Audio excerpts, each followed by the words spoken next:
Here's personality disorders, cluster B. So we have antisocial, borderline, histrionic, and narcissistic personalities.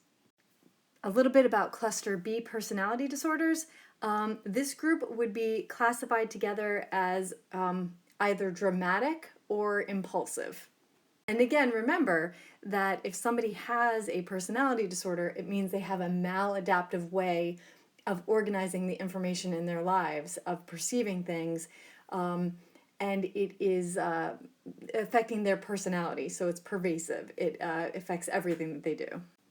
And as far as the gender breakdown, looking at the total population of people that have each of these disorders, for antisocial personality disorder, it'd be about 82% male, 18% female. For borderline personality disorder, it'd be about 38% male, 62% female. For histrionic, it would be about 15% male, 85% female. And for narcissistic personality disorder, about 70% male, 30% female.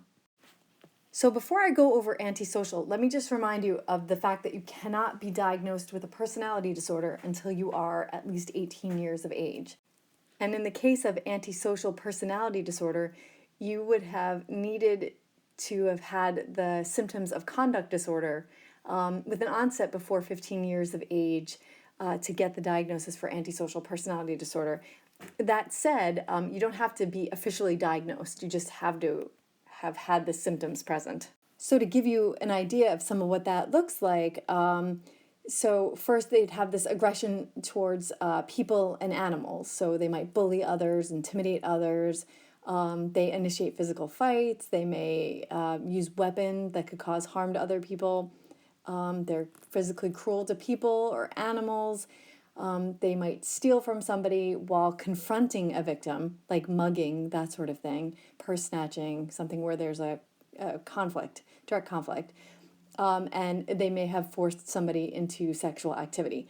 And that's just the aggression towards people and animals. They also may destroy property, deliberately setting fire to things with the intention of causing damage, or just, intentionally destroying somebody's property without the use of fire, just in other ways.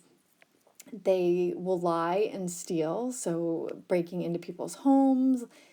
They'll often try to con others to get goods or favors from them. They'll steal items that are not of trivial value to other people without confronting a victim as well. They routinely break rules, so there's violations against rules too. So they'd stay out at night despite parental prohibitions, and that usually starts before the age of 13. They've run away from home sometimes overnight, or at least twice while living with their parents. They might be also truant from school. So this is going to cause clinically significant impairments in social, academic, or occupational functioning. And it's going to be impairing the functioning in these ways, but they might not necessarily be complaining about the impairment, if that makes sense. So this is all present before somebody would ever be diagnosed with an antisocial personality disorder. This one's a tough one, and I think it's tough for a number of reasons. One, I think a lot of times people kind of give up on people with this disorder because there's not a lot of there's no medication that's known of. There's like most of the treatment, it's more like preventative. It's like from stopping people who have conduct disorder from having antisocial personality disorder. So a lot of the treatment is earlier on. So there hasn't been a lot of success, and people with antisocial personality disorder, depending on the severity of it, could find their way to prison rather easily. Now, mind you, if someone has a personality disorder, so you have antisocial personality disorder, this isn't like you're schizophrenic where you're not aware of what you're doing. You're not aware of the problem. You can control your actions, and you do know the difference between what's real and what's not. And so it's not like you could go, to court and plead, insanity or whatever because you have antisocial personality disorder. It would not act as a defense for you.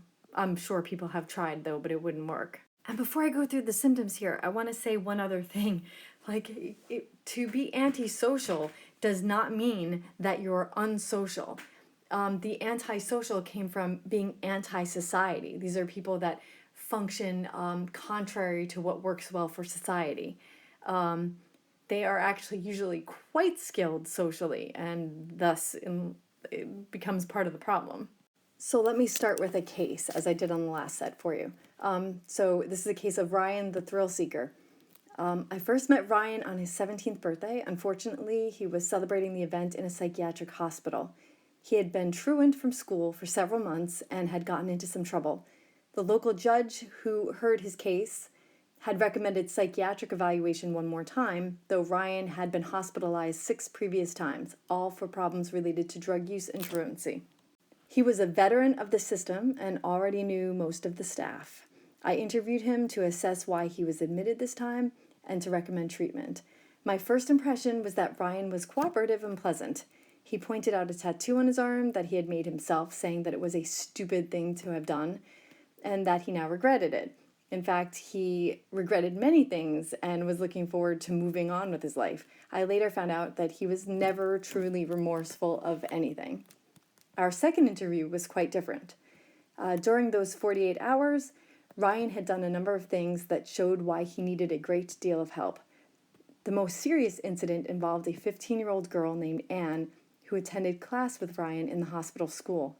Ryan had told her that he was going to get himself discharged, get in trouble, and be sent to the same prison Anne's father was in, where he would rape her father. Ryan's threat so upset Anne that she hit her teacher and several of the staff. When I spoke to Ryan about this, he smiled slightly and said he was bored and that it was fun to upset Anne. When I asked whether it bothered him that his behavior might extend her stay in the hospital, he looked puzzled and said, "Why should it bother me? She's the one who will have to stay in this hellhole." Just before Ryan's admittance, a teenager in his town was murdered. A group of teens went to the local cemetery at night to perform satanic rituals, and a young man was stabbed to death, apparently over a drug purchase. Ryan was in the group, although he did not stab the boy.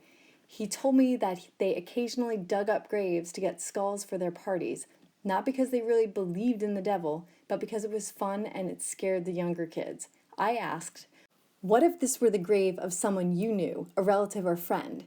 Would it bother you that strangers were digging up the remains?" He shook his head. "They're dead, man. They don't care. Why should I?"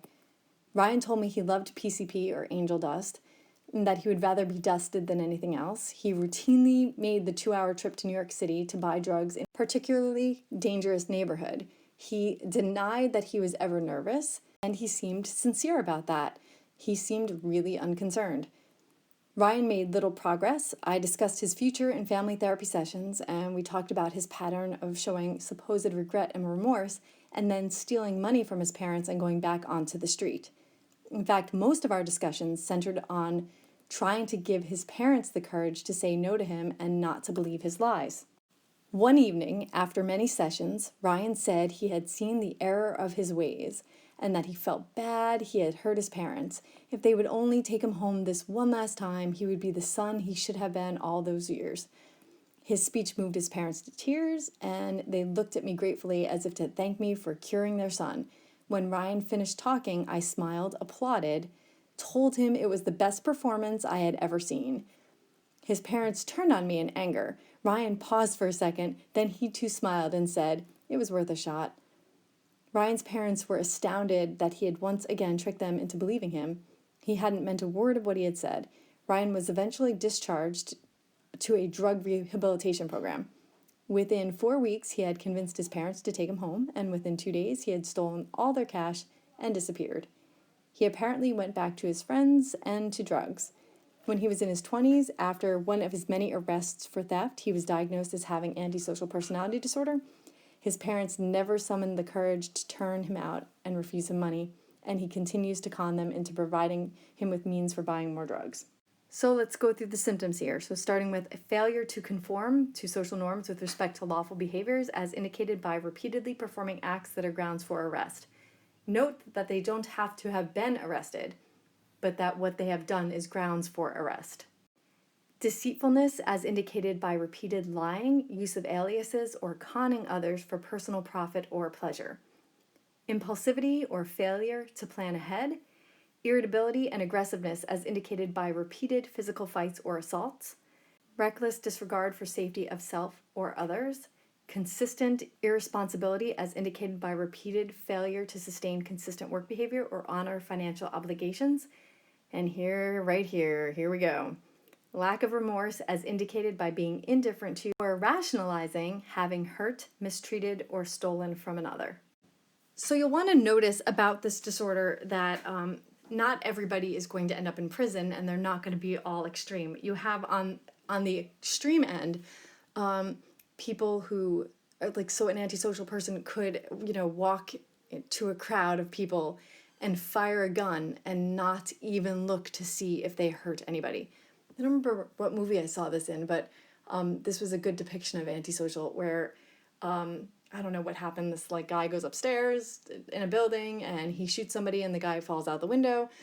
And when he gets back to the car, the man waiting for him was like, "You killed that guy." And he was like, "No, I didn't. The bullets in the fall did." So it's that complete like separation from any sort of responsibility. Like, they don't care. They have a very low moral compass. So again, they might not have problems with the law. They could end up being con artists. They could be ruthless business people or crooked politicians. But they have this lack of conscience, which you want to, that's the thing you want to notice here. There's this lack of remorse, this lack of care, this low moral compass. And when they're charming, and they know how to be charming very frequently, they're not lacking social skills. When they're charming, it's superficial, it's insincere. And if they're able to manipulate you with their charm, they like you less for it. They feel contempt for you because they were able to manipulate you so easily. But they're charming, and they have good insight into the weaknesses and needs of other people. You'll notice in the case that there was drug use there as well. And for some reason, when people with antisocial personality disorder also use substances, they don't seem to have the same addictive problems that other people who are using the drugs have. And while women do have this disorder, you'd see this disorder more with men.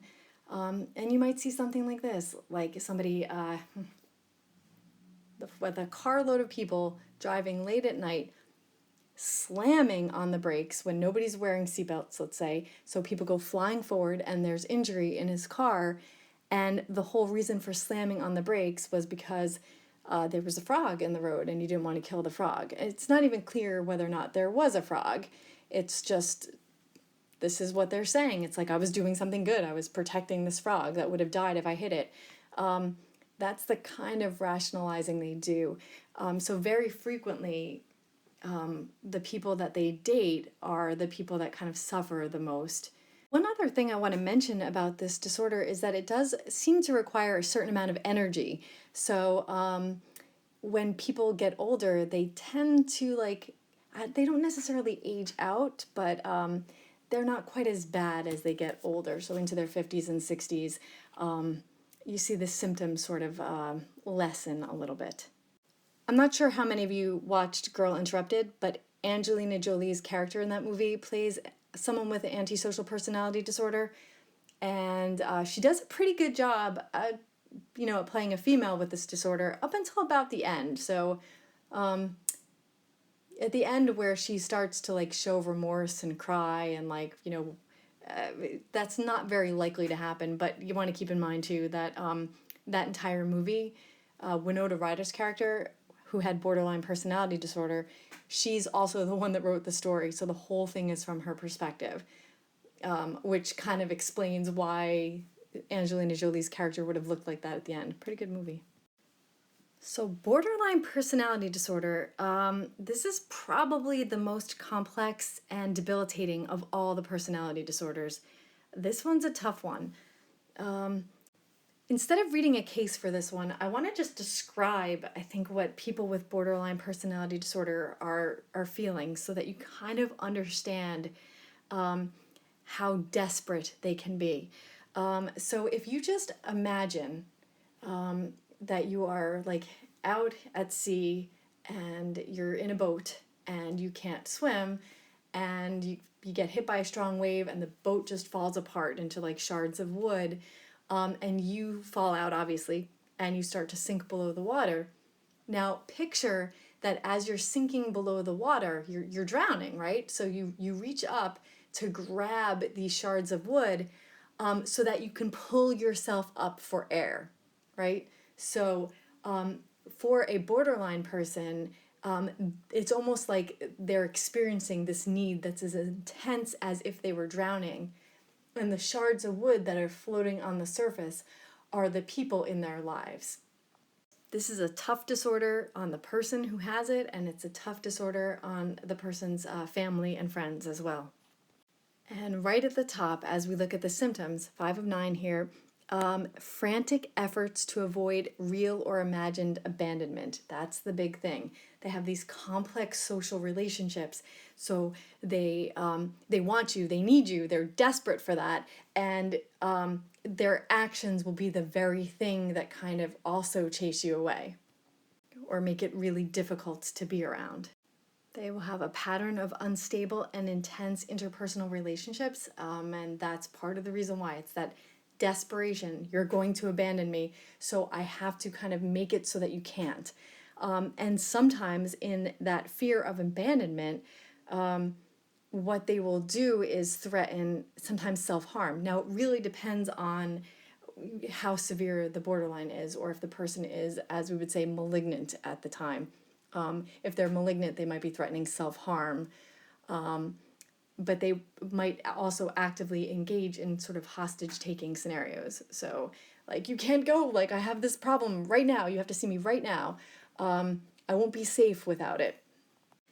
Impulsivity in at least 2 areas that are potentially self-damaging, like spending, sex, substance abuse, reckless driving, binge eating. I'm going to come back to that in a second. Recurrent suicidal behaviors, gestures, or threats, or self-mutilating behavior. So you might see somebody with borderline personality disorder cutting themselves. What I want you to note about the person with borderline personality disorder is that they aren't usually intent upon hurting themselves. They're not actually usually looking to die. They're looking to alleviate some sort of stress, and I think they're aiming for that in cutting, and the suicidal gestures are often to grab the attention of somebody. I want to point out again that as you guys are not, licensed professionals here, if somebody's harming themselves, you stay till they're safe and you pass it along to somebody else. You say and make sure they're safe, but not indefinitely. You just stay to pass it along. You have to take the threat seriously either way. But in, like a therapeutic situation, somebody with borderline personality disorder might come in and be like, talking about all kinds of random, unrelated stuff, not really staying focused for the therapy session, or talking about insignificant problems, right? And then as soon as there's only a few minutes left of the session, then they say that they're suicidal. And you might see other stuff like, I have an appointment at Thursday, and Thursday at 3:00, that's your time. And so you want to see them on Monday, and you can't. You have your time is Thursday, and so you tell them, like, I can't see you now. I can only see you at your appointed time. And so they might call back if they're malignant and say, I swallowed an entire bottle of pills. Now will you see me? So that they can sometimes create the emergency, but not because they're trying to harm you. They're so desperate for that help, and they feel that you are the only person that's going to give it to them. And that's one of the things that you'll notice with their language very frequently, is that they dichotomize stuff. You're all good or you're all bad. You're the only person who has ever understood me. You're the only person who knows how to help me. They create this need.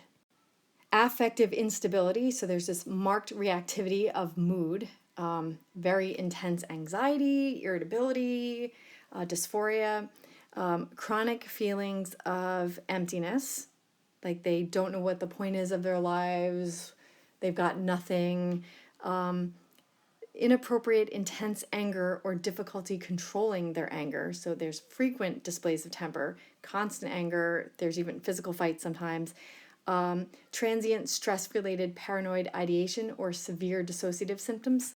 So this sense of being detached from yourself or your emotions, feeling like the people around you are distorted or not real.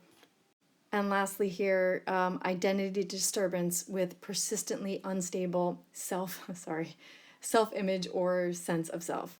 I actually think I put that twice. Sorry about that. I think it's 5 of 8, and this goes with another symptom. One of the things that's been really effective in treating people with borderline personality disorder is dialectical behavioral therapy, started by this woman, Marsha Linehan, who, by the way, had this like crazy insight into how to handle it. And there are like actual places that you can go, people well before 18, where they could even be diagnosed, can be treated for this.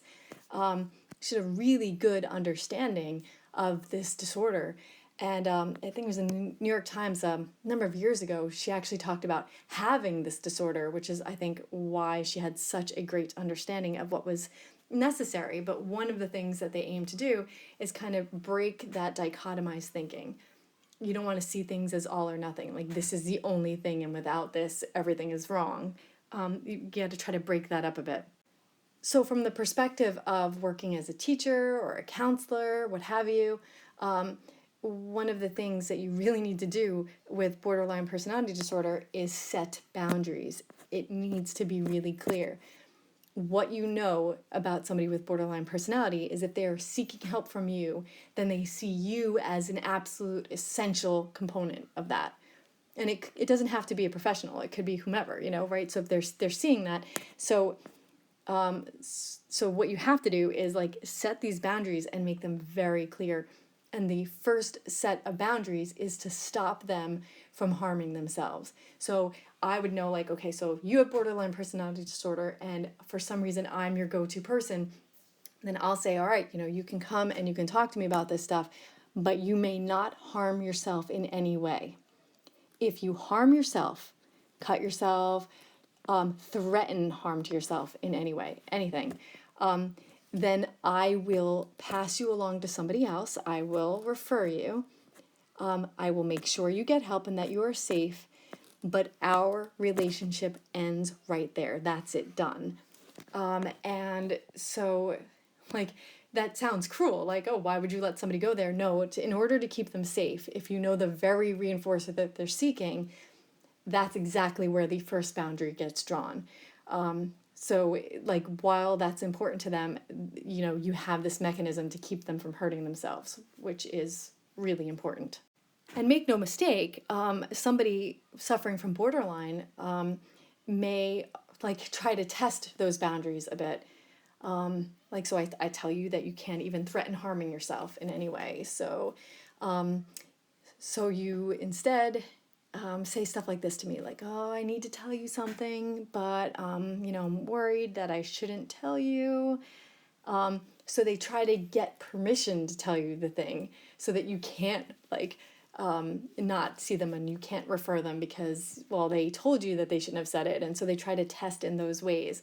So if you have, say, a personality disorder and let's say you have crossed the line or you've done something inappropriate, and I am part of like a psychiatric team. So let's take this out of a school because it makes more sense this way. So I'm part of a psychiatric team and you've crossed some lines and I have to refer you because I don't want you to harm yourself, and I have to, like, if I don't follow the boundaries, then they're not going to help you either.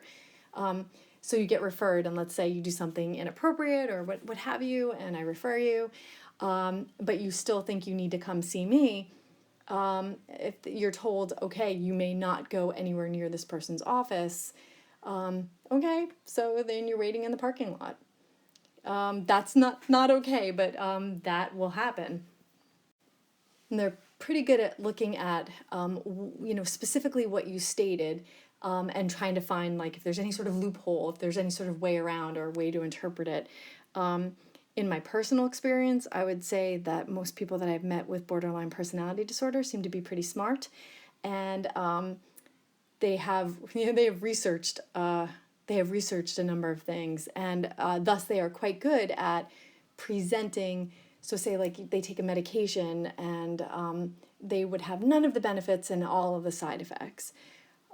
They might present as having a bunch of different disorders. Remember, it's all in that desperate need to get help. And because they present in different ways, you'll find that in psychiatric hospitals, this is the disorder that you'll find doctors would be on on different pages about. They'd have different diagnoses for them, and sometimes that's actually the signal. Okay, we have somebody with borderline personality disorder, because people get into these heated arguments as to why it is this disorder or that, like this, an eating disorder or bipolar or what have you. Okay, histrionic personality disorder. Let's start with the case. So here's Pat, always on stage. So when we first met, Pat seemed to radiate enjoyment of life. She was single, in her mid-30s, and was going to night school for a master's degree. She often dressed very flamboyantly. During the day, she taught children with disabilities, and when she didn't have class, she was often out late on a date. When I first spoke with her, she enthusiastically told me how impressed she was with my work in the field of developmental disabilities, and that she had been extremely successful in using some of my techniques with her students. She was clearly overdoing the praise, but who wouldn't appreciate such flattering comments? Because some of our research included children in her classroom, I saw Pat frequently. Over a period of weeks, however, our interactions grew strained. She frequently complained of various illnesses and injuries, falling in the parking lot, twisting her neck, looking out a window, that interfered with her work. She was very disorganized, often leaving to the very last minute tasks that required considerable planning. Pat made promises to other people that were impossible to keep, but seemed to be aimed at winning their approval. When she broke the promise, she usually made up a story designed to elicit sympathy and compassion.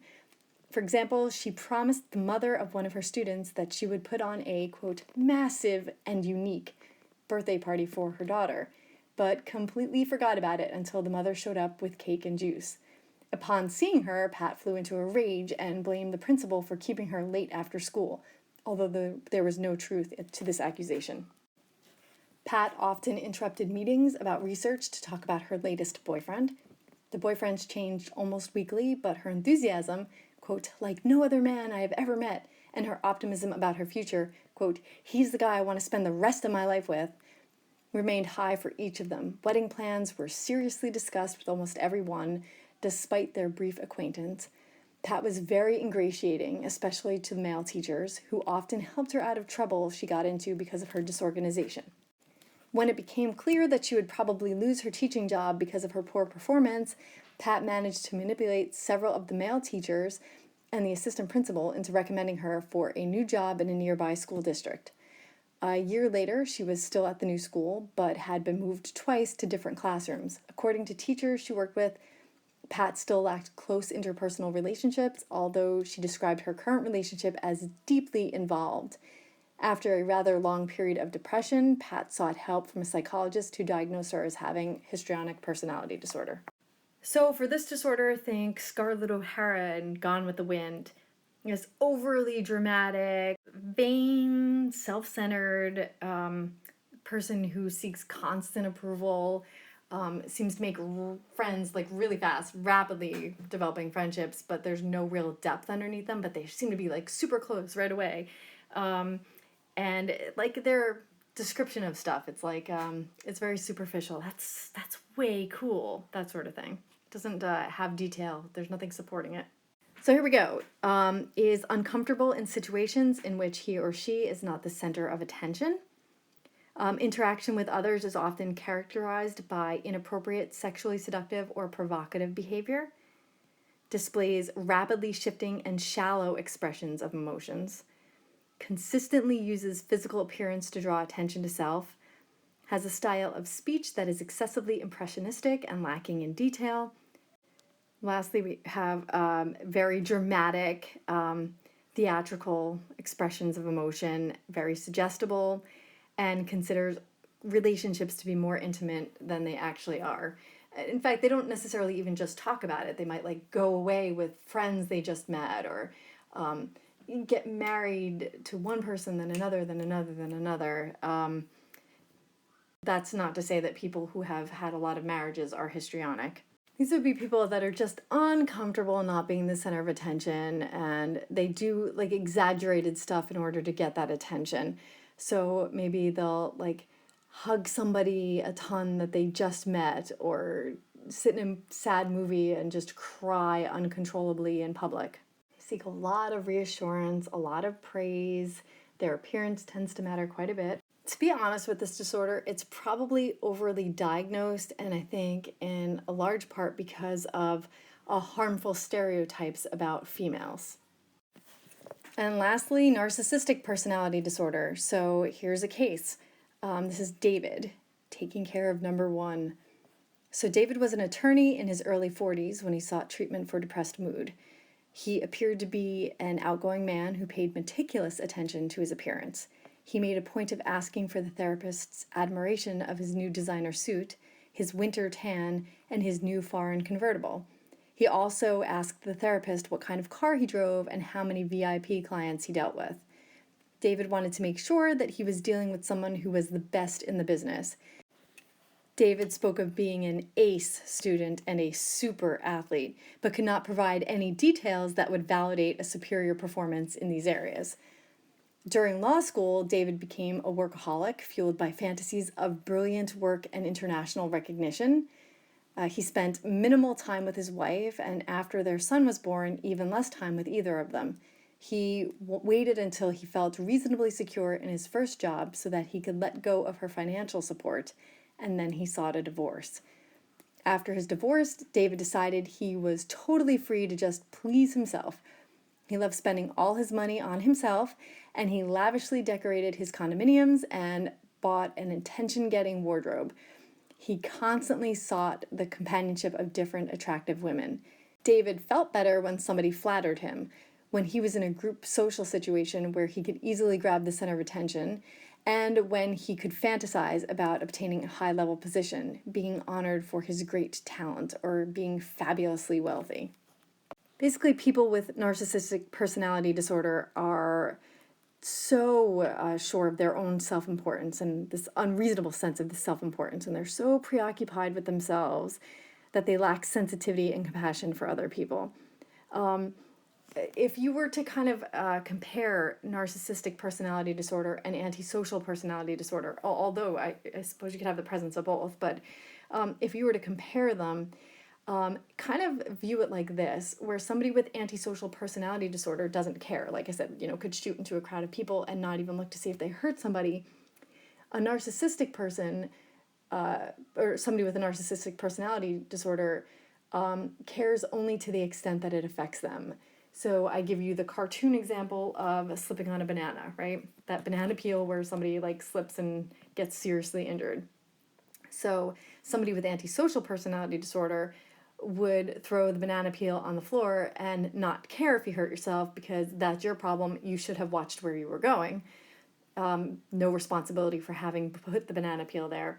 Somebody with narcissistic personality disorder might throw the same banana peel on the ground, but only because you're falling and hurting yourself advances them or makes them look better in some way. So the actions might be similar, but the motivation behind them seems to be different. Looking at the symptoms here, has a grandiose sense of self-importance, so they exaggerate their own achievements and talents. They want to be recognized as superior, despite the fact that they don't have commensurate achievements. Is preoccupied with fantasies of unlimited success, power, brilliance, beauty, and or ideal love. Believes that he or she is special and unique and can only be understood by or should associate with other special or high-status people or institutions. Requires excessive, unwarranted admiration, has a sense of entitlement, these unreasonable expectations of especially favorable treatment or automatic compliance with his or her expectations, is interpersonally oppressive, so takes advantage of others to achieve his or her own ends, lacks empathy, is unwilling to recognize or identify with the feelings and needs of others, so really low on that moral compass again, is often envious of others or believes that others are envious of him or her, and shows conceited and egotistical behaviors or attitudes.